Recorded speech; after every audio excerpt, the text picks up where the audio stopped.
Você está querendo aprender mais sobre produção musical profissional e ao mesmo tempo treinar o seu ouvido e desenvolver um estilo próprio de produção musical? Então fica comigo que está começando mais um Gravando Minha Música.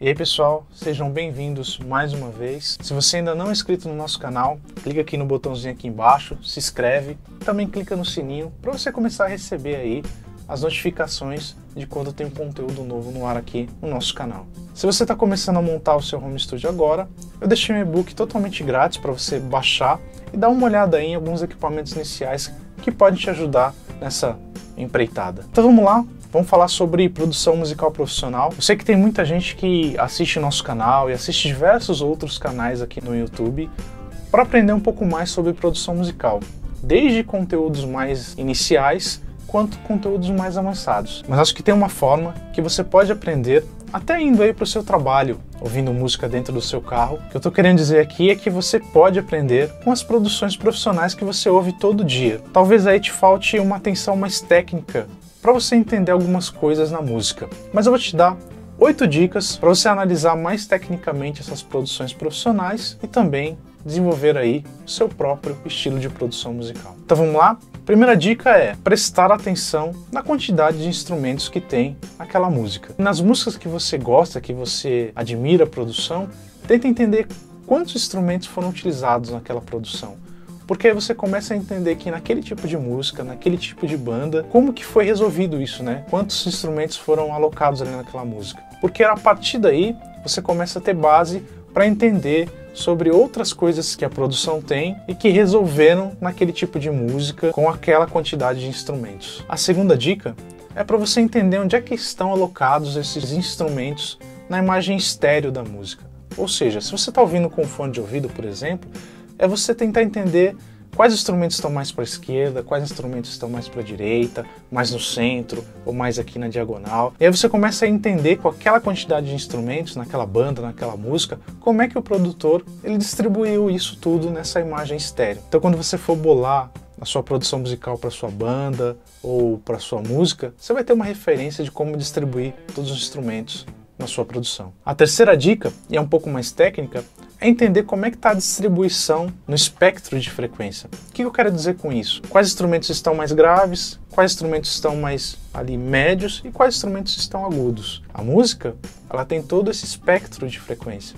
Quando você está fazendo uma produção musical, é uma vantagem você pensar quais instrumentos vão ser mais graves, ou vozes, né, vão ser mais médios, ou instrumentos vão ser mais médios, quais instrumentos ou vozes vão ser mais agudas. Então tenta entender isso na música. Eu sei que no começo é um pouco difícil, mas tudo tem um começo, então começa a tentar entender e começa a tentar ouvir uma música diferente de uma música para outra, o que muda ali na distribuição do espectro de frequência. Quarta dica, quais os efeitos de ambiência tem naquela música? Ou seja, tem reverb na guitarra? Tem delay na voz? O quanto que tem? Qual que é o tempo utilizado? Tá mais grave, tá mais agudo, o reverb, o delay?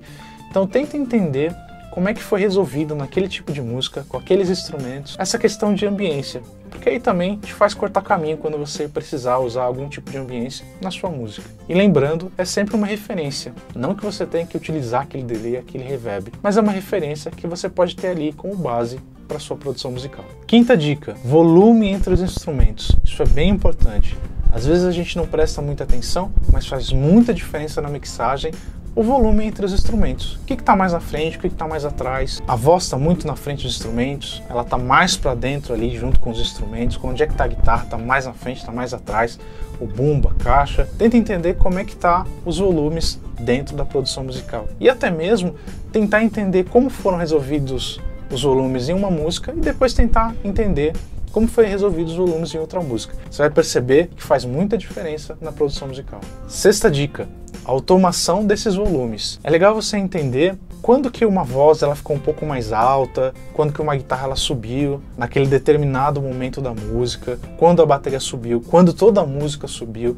Tenta entender essas nuances, tenta pegar ali quando você estiver ouvindo, quando que alguma coisa teve o volume ali aumentado, né? A gente chama isso de automação, ou seja, tem como você automatizar que certa hora um volume de um instrumento ele aumente automaticamente. na mixagem. Então tenta entender quando isso acontece na produção musical que você está ouvindo. Tenta entender o porquê que naquela hora aquele volume ficou mais alto ou mais baixo. É legal que fica aí como uma referência para você tentar fazer isso na sua música também, né? Às vezes tem uma parte que o sentimento é maior de uma voz e você tem que subir ela, um solo, alguma coisa nesse sentido. A sétima dica vai para o silêncio, ou alguma coisa perto disso. É você entender quando é que a música ela tá um pouco mais baixa, quando é que ela tá mais alta, quando tem mais instrumentos ou menos instrumentos. Então tenta entender quando é que o produtor ele trabalha um pouco mais com silêncio. E é legal você ter na sua cabeça que só existe cor porque existe preto e branco. Então só existe som porque existe o silêncio.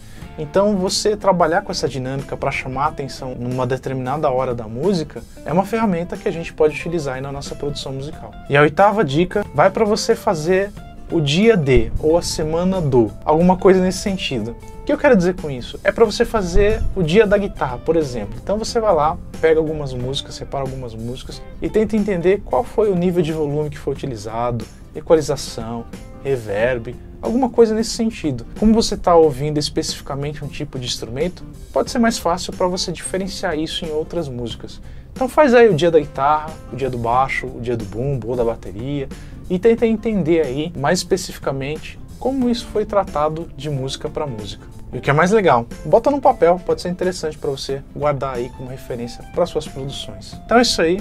Essas foram as dicas de hoje, espero ter ajudado você, mais uma vez, a aprender um pouco mais sobre produção musical. Se você gostou, dá aquele joinha pra gente, isso faz com que o vídeo chegue para mais pessoas que precisam dessa ajuda e motiva a gente também a continuar fazendo vídeos como este aqui pra você. Então é isso aí pessoal, valeu, até o próximo vídeo, tchau, tchau!